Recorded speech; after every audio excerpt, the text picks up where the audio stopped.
Hello students. So welcome to e-learning classes. Okay, so in the last class we are discussing from the P chart. Okay, so P chart alli one formula bartade. So standards are given, standards are not given. Allen P chart alli barangilla, just one formula is to be considered here. So next is NP chart or maybe number of defective charts. Okay, so attribute of number of defectives. So P chart alli ಏನು ಮಾಡಬೇಕು, fraction ತೆಗೆದು ಆ fraction ಏನು ನಾವು ತೆಗೆದಿರ್ತೀವಲ್ಲ ಅದನ್ನು ಏನು ಮಾಡಬೇಕಾಗತ್ತೆ, ಚಾರ್ಟಲ್ಲಿ show ಮಾಡಬೇಕಾಗತ್ತೆ. ಅದಕ್ಕೆ ಫ್ರ್ಯಾಕ್ಷನ್ ಡಿಫೆಕ್ಟಿವ್ ಅಂತ ಕರಿತೀವಿ. Okay, so next is N P chart. So N P chart means number of defectives. Okay, attributes of the number of defectives. So ಅದಕ್ಕೆ ನಾವು ಎನ್ ಪಿ ಚಾರ್ಟ್ ಅಂತ ಕರಿತೀವಿ. So this chart reflect the number of defective items present in the each samples. So number of defective chart ಅಂದರೆ ಅಥವಾ N P chart ಅಂದರೆ, so ಈ ಚಾರ್ಟಲ್ಲಿ ಏನು ತೋರಿಸಿದ್ರಿ, ಎಷ್ಟು ಐಟಮ್ಸು ಡಿಫೆಕ್ಟಿವ್ ಇದ್ದಾವೆ ಅಂದರೆ ಎಷ್ಟು ಐಟಮು ಫಾಲ್ಟ್ ಇದೆ, ಎಷ್ಟು ಡ್ಯಾಮೇಜ್ ಇದೆ from the present samples. Presently ಸ್ಯಾಂಪಲ್ದಲ್ಲಿ ಎಷ್ಟು ಡ್ಯಾಮೇಜಸ್ ಇದ್ದಾವೆ ಅನ್ನೋದನ್ನು ಏನು ಮಾಡ್ತದೆ, ನಂಬರ್ಸಲ್ಲಿ ಇದು ಏನು ಮಾಡುತ್ತೆ, ರೀಪ್ರೆಸೆಂಟ್ ಮಾಡ್ತದೆ. ಅದಕ್ಕೆ ನಾವು ನಂಬರ್ ಆಫ್ ಡಿಫೆಕ್ಟಿವ್ ಚಾರ್ಟ್ ಅಥವಾ ಎನ್ ಪಿ ಚಾರ್ಟ್ ಅಂತ ಕರಿತೀವಿ. ಸೊ ಇದರಲ್ಲಿ ಏನು ಬರ್ತದೆ, ಸೇಮ್ ಮೀನು ಮತ್ತು ರೇಂಜ್ ಹೆಂಗೆ standards are given, standards are not given ಇದೆ ಅಲ್ಲ. ಸೊ ಎನ್ ಪಿ ಚಾರ್ಟಲ್ಲಿ ಸೇಮ್ ಅದೇ ರೀತಿ ಬರ್ತದೆ. ಬಟ್ ಪಿ ಚಾರ್ಟಲ್ಲಿ ಬರೋಂಗಿಲ್ಲ. ಪಿ ಚಾರ್ಟಲ್ಲಿ ಒಂದೇ ಫಾರ್ಮುಲಾ ಬರ್ತದೆ. ಅದ್ರಾಗ standards given, standards not given, nothing is together. Yes, don't be confusion. So see here from the N P chart, when the standards are given and when the standards are not given, so how to calculate from the control limit and lower control and upper control. So if the standards are given, standards ಕೊಟ್ಟಿದ್ರಂದರೆ, standard ಕೊಟ್ಟಿರಂದರೆ ಏನು ಕೊಟ್ಟಿರ್ತಾರೆ ರೀ, N value ಮತ್ತು P value ಏನು ಮಾಡಿರ್ತಾರೆ, ಪ್ರಾಬ್ಲಮ್ದಲ್ಲಿ ಕೊಟ್ಟಿರ್ತಾರೆ. Yes, when the standards are given, standards ಕೊಟ್ಟಿದ್ದಾರೆ ಅಂದರೆ ಎನ್ ಮತ್ತು ಪಿ ವ್ಯಾಲ್ಯೂ ಪ್ರಾಬ್ಲಮ್ದಲ್ಲಿ ಕೊಟ್ಟಿರ್ತಾರೆ. ಸೇಮ್ ಮೀನ್ ಚಾರ್ಟಲ್ಲಿ ಏನು ಮಾಡಿರ್ತಾರೆ, ಇಲ್ಲಿ ಪಿ ವ್ಯಾಲ್ಯೂ ಮತ್ತು ಸ್ಟ್ಯಾಂಡರ್ಡ್ ಡೇವಿಯೇಷನ್ ಕೊಟ್ಟಿರ್ತಾರೆ. ಆವಾಗ ನಾವು ಸ್ಟ್ಯಾಂಡರ್ಡ್ಸ್ ಆರ್ ಗಿವನ್ ಅಂತ ತೊಗೋತೀವಿ. ಅದೇ ರೀತಿ ಎನ್ ಪಿ ಚಾರ್ಟಲ್ಲಿ ಸ್ಟ್ಯಾಂಡರ್ಡ್ಸ್ ಆರ್ ಗಿವನ್ ಅಂದರೆ ಎನ್ ಆ್ಯಂಡ್ ಪಿ ವ್ಯಾಲ್ಯೂ, ಈ ಎರಡು ವ್ಯಾಲ್ಯೂ ಏನು ಮಾಡಿರ್ತಾರೆ, ಪ್ರಾಬ್ಲಮ್ದಲ್ಲಿ ಕೊಟ್ಟಿರ್ತಾರೆ. ಎಸ್, ಅಥವಾ ಪಿ ವ್ಯಾಲ್ಯೂ ಅನ್ನೋದು, ಎನ್ ವ್ಯಾಲ್ಯೂ ಅಂತ ಕಂಪಲ್ಸರಿ ಇರ್ತದೆ, ಪಿ ವ್ಯಾಲ್ಯೂ ಪ್ರಾಬ್ಲಮ್ದಲ್ಲಿ ಏನಿರ್ತದೆ ಕೊಟ್ಟಿರ್ತಾರೆ. ಸೊ ಪಿ ವ್ಯಾಲ್ಯೂ ಕೊಟ್ಟಿದ್ದಂದ್ರೆ standards are given. So central line N P, then lower control ಏನು ಬರ್ತದೆ, N P -3 root N P Q. Then upper control should be N P +3 root N P Q. So Q value ಹೆಂಗೆ ಕಂಡುಹಿಡಬೇಕು ನಿಮ್ಗೆ ಗೊತ್ತಿದೆ. So how it is 1 - P. So 1 - P ತೆಗೆದ್ರೆ ನಮಗೆ Q value ಸಿಗ್ತದೆ. So P value ಅಂತೂ probability ಪ್ರಾಬ್ಲಮ್ದಲ್ಲಿ ಇದ್ದೇ ಇರ್ತದೆ. ಎಸ್, ಸ್ಟ್ಯಾಂಡರ್ಡ್ಸ್ ಆರ್ ಗಿವನ್ ಇದ್ದಾಗ. So next standards are not given. Standards are not given ಇದ್ದಾಗ central line N P bar. So N P bar ಹೆಂಗೆ ತೆಗಿತೀವಿ ಅಂದರೆ summation D divided by N into K. So that is a P bar. So P bar ಹೆಂಗೆ ತೆಗಿತೀವಿ, summation D divided by N K, number of samples. Okay, sample numbers and number of sample size. So N and K value ತೊಗೋತೀವಿ. ಅದೇ ರೀತಿ lower control N P bar -3 root of N P Q bar. Q bar ಹೆಂಗೆ ತೊಗೋತೀವಿ ರೀ, 1 - P bar. Okay, so Q bar ತೆಗಿಬೇಕಂದ್ರೆ 1 - P bar. 1 - P bar ತೆಗೆದು ಅಂದರೆ ನಮಗೆ ಕ್ಯೂ ಬಾರ್ ಸಿಗ್ತದೆ. ಸೊ ಅದೇ ಇಲ್ಲಿ ಕ್ಯೂ ತೆಗಿಬೇಕಂದ್ರೆ 1 - ಪಿ.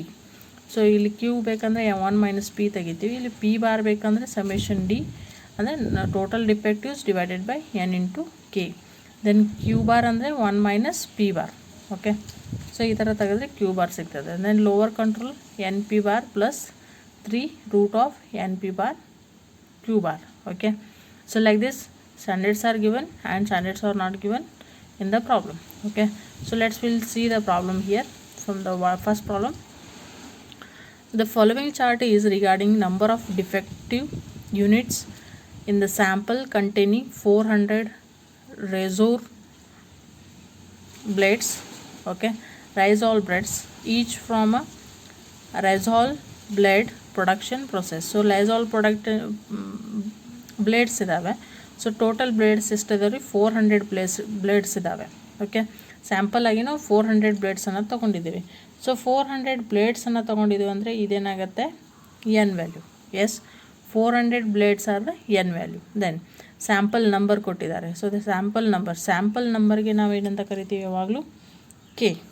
ಎಸ್, ಸ್ಯಾಂಪಲ್ ನಂಬರ್ಗೆ ನಾವು ಯಾವಾಗಲೂ ಕೆ ಅಂತ ಕರಿತೀವಿ. So that is a KR 1 to 12 and the number of defectives are there in the problem. Number of defectives ಇದ್ದಾವೆ. ಓಕೆ, ಸೊ ನಿಮಗೇನು ಹೇಳಿದ್ದಾರೆ, draw NP chart is the process under control ಅಂತ question ಕೇಳಿದ್ದಾರೆ. Yes, ನಿಮಗೆ NP chart draw ಮಾಡಂತ ಹೇಳಿದ್ದಾರೆ. So how to understand where the standards are given are not given. So standards are given ಅಂತ ಇದ್ದಾಗ ನಾ ಏನು ಹೇಳಿದ್ದೀನಿ, P ವ್ಯಾಲ್ಯೂ ಕೊಟ್ಟಿರ್ತಾರೆ. Yes, if the standards are given in the problem, the P value should be given here. Yes, so let's have to see here P value is given. So P value ಕೊಟ್ಟಿದ್ದಾರೆ, probability is given in the problem. P value is anywhere it is mentioned from the P value in the problem? No. So they are not mentioned P value here. It means that the standards are not given. Okay, so ಈ ಪ್ರಾಬ್ಲಮ್ದಲ್ಲಿ P value ಇಲ್ಲ. So they are telling from the directly NP chart. Okay, so if it is mentioned P value in the problem, N value ಇದೆ, total sample ಎಷ್ಟು ತೊಗೊಂಡಿವಿ ಅದಿದೆ, then sample size ಇದೆ, ಆಮೇಲೆ defectives ಇದ್ದಾವೆ. If anything they are provided from the P value here, probability value ಏನಾದರೂ ಕೊಟ್ಟಿದ್ದಾರೆ ಪ್ರಾಬ್ಲಮ್ದಲ್ಲಿ, so they are not given here. Okay, so it means that which is a base here, the standards are not given. Okay, the standards are not given means upper control is NP bar, then lower control is NP bar minus 3 NP bar square, then upper control is NP bar plus 3 root of NP P bar and Q bar. Okay, so this formula we have to apply here. So ಈ formula ಏನು ಮಾಡಬೇಕು, ಇಲ್ಲಿ apply ಮಾಡಬೇಕು, ಯಾಕಂದರೆ P value ಕೊಟ್ಟಿಲ್ಲ ಇಲ್ಲಿ. Are you understanding? Yes, so let's how to solve the problem. So see the problem, we have to be standards are not given. Standards are not given iddaga CL is NP bar and upper control and lower control. Okay, so whatever they are given in the problem, so sample numbers you have to take from the here. Standards are not given. Yes, take it the sample number, then number of defectives means D values this is, then yeah sample numbers, this is we can call as an K, so that is a 12. And what is the N value given in the problem? N value ಎಷ್ಟಿದ್ರಿ, 400 resolved bloods. So total bloods ಎಷ್ಟಿದಾವೆ ರೀ, 400 ಇದ್ದಾವೆ. So N value ಏನಾಗ್ತದೆ ನಿಮ್ಮದು 400 ಆಗುತ್ತೆ. K value, so sample number K, so that is a 12. Okay, so ನಮ್ಗೆ ಈಗೇನು ಬೇಕು, NP ಬಾರ್. ಏನಂತೂ ನಮಗೆ ಗೊತ್ತಿದೆ. ಸೊ ಸೆಂಟ್ರಲ್ ಲೈನ್ ಕಂಡುಹಿಡಿಬೇಕಂದ್ರೆ ಫಸ್ಟು N ನಮ್ಗೆ ಗೊತ್ತಿದೆ. So that is N is equal to 400. So P bar, we want a P bar. So how to calculate from the P bar here? So P bar is equal to summation D divided by N into K. It means that total number of defectives hingu baribodu, or total number of defectives divided by total observation. Yes, ಹಿಂಗೂ ಬರಿಬೋದು ಅಥವಾ ಈ ಥರನೂ ಬರಿಬೋದು. So summation D divided by N into K. So summation D ಅಂದರೆ number of ಡಿಫೆಕ್ಟಿವ್ಸನ್ನೇ ನಾವೇನು ಕರಿತೀವಿ, ಡಿ ಅಂತ ಕರಿತೀವಿ. ಸೊ ಈ ಡಿ ಕಾಲಮನ್ನು ಟೋಟಲ್ ಮಾಡಿದ್ರೆ ನಮಗೇನು ಸಿಗ್ತದೆ, summation D. So total summation D how much it is coming, so it is total 174. Yes, 174. Yes, then here 174 divided by N is 400 into K is 12. So 174 divided by N value is 400, then K's are 12 here. Okay, N is 400 and K is 12. So total it is 0.036. So P bar is 0.36. Then we automatically can calculate the Q bar. I told you Q bar is 1 minus P bar, because in the problem N value we know, P bar value, then Q bar value we want. So Q bar means 1 minus P bar. So 1 minus P bar is 0.036. So it is 0.964. Yes, that is your Q bar and it is your P bar. So let's have to come from the equation, put it from the answers in the equation here. So P bar value, P bar is 0.036. So total CL is how much, 14.4. yes, N value is 400 in the problem. Blood ಎಷ್ಟಿದೆ total 400 ಇದ್ದಾವೆ. ಅದ್ರಾಗ sample ಎಷ್ಟಿದಾವೆ, 12 sample number ತೆಗೆದಿದ್ದೇವೆ ನಾವು. Yes, P P bar is 0.036. Then upper control you have to calculate here. N is equal to 400.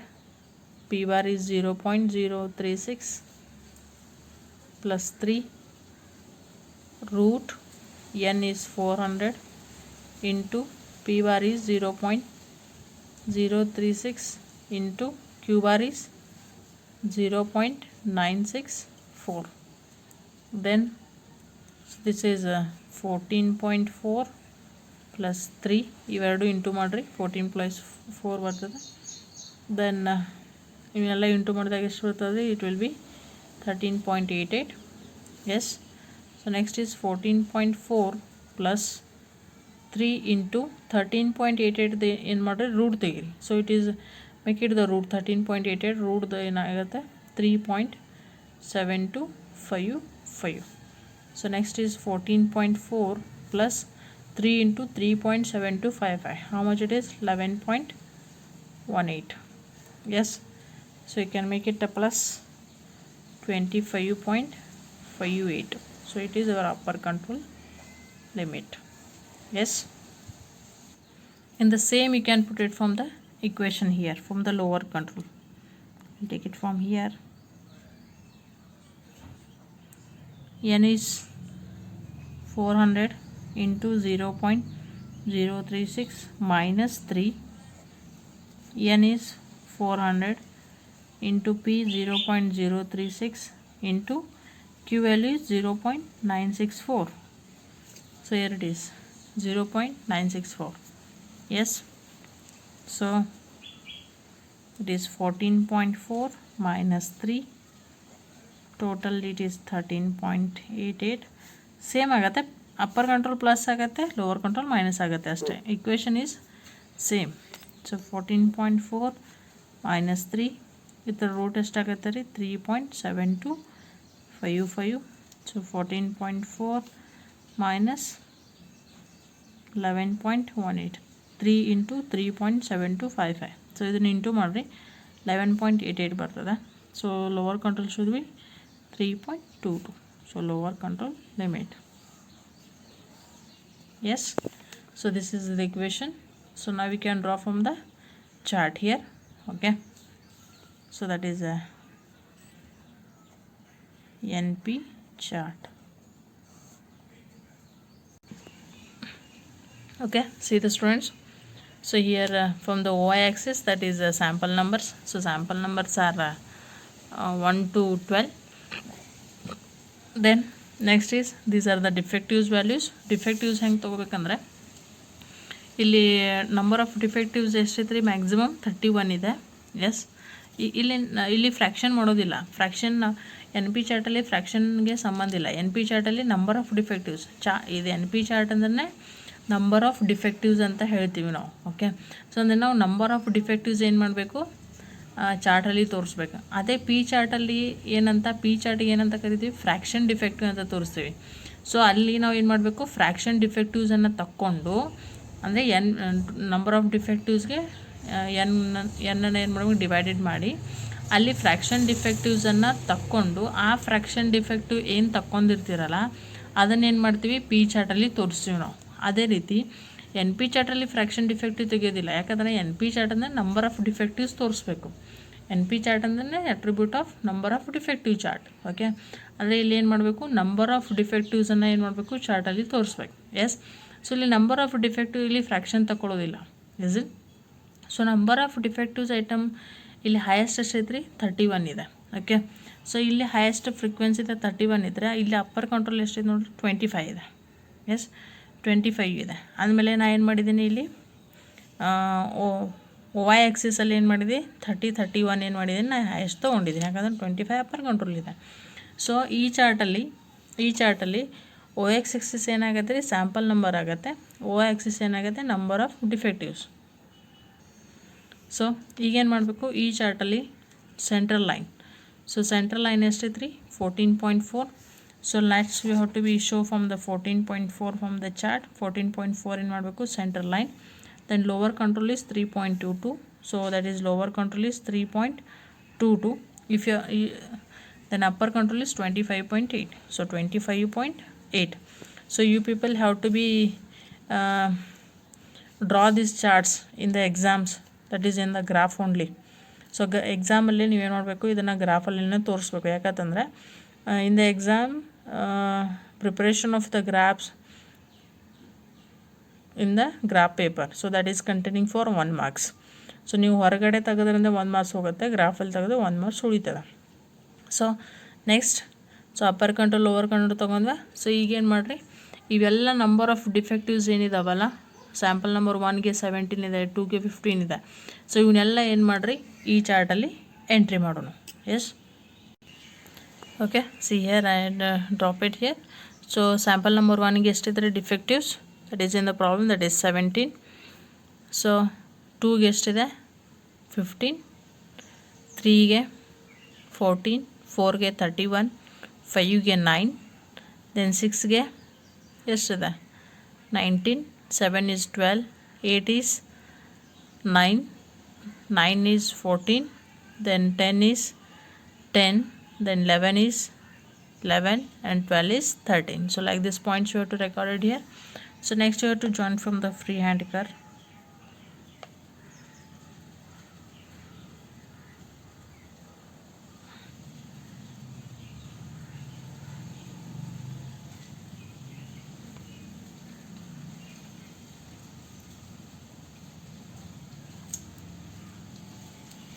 Yes, so this is chart. So any points are upper one point is there. Yes, upper control ಕಿಂತನೂ ಒಂದು point ಏನಾಗಿದೆ, ಮೇಲೆ ಹೋಗಿದೆ. So how we have to write the conclusion here. So upper ಕಂಟ್ರೋಲ್ಗಿಂತ ಮೇಲೆ ಹೋಗಲಿ ಅಥವಾ lower ಕಂಟ್ರೋಲ್ಗಿಂತ ಕಡಿಮೆ ಕೆಳಗೆ, ಅಪ್ಪರ್ ಕಂಟ್ರೋಲ್ಗಿಂತ ಪಾಯಿಂಟ್ ಯಾವುದಾದ್ರೂ ಹೊರಗೆ ಹೋತಂದರೆ ಅಥವಾ ಲೋವರ್ ಕಂಟ್ರೋಲ್ಗಿಂತನೂ ಹೊರಗೆ ಯಾವುದಾದ್ರೂ ಪಾಯಿಂಟ್ ಹೋತಂದರೆ the process is out of control. So conclusion is, in the NP chart, 1 point is above the upper control limit, so process is without control. Okay, so this is your conclusion here. Yes, so then you have to write y-axis 1 centimeter is equal to 1 sample number, then y-axis make it 5 centimeter or 2 centimeter is equal to 5 number of defectives. So this is, you have to write it compulsory from the y-axis and y-axis. Okay, so like this problem you have to solve from the NP chart when the standards are not given. Standards are not given ಅಂದರೆ P bar value ಏನಿರಂಗಿಲ್ಲ ರೀ, ಅಥವಾ P value ಕೊಟ್ಟಿರಂಗಿಲ್ಲ. P value ಕೊಟ್ರಂದರೆ standards are given. P value ಏನು ಪ್ರಾಬ್ಲಮ್ದಲ್ಲಿ ಕೊಟ್ಟಿರಲಿಲ್ಲ ಅಂದರೆ, so that is a standards are not given. Standards are not given ಇದ್ದಾಗ ಏನು ಮಾಡಬೇಕು, this formula you have to be apply here. Okay, thank you.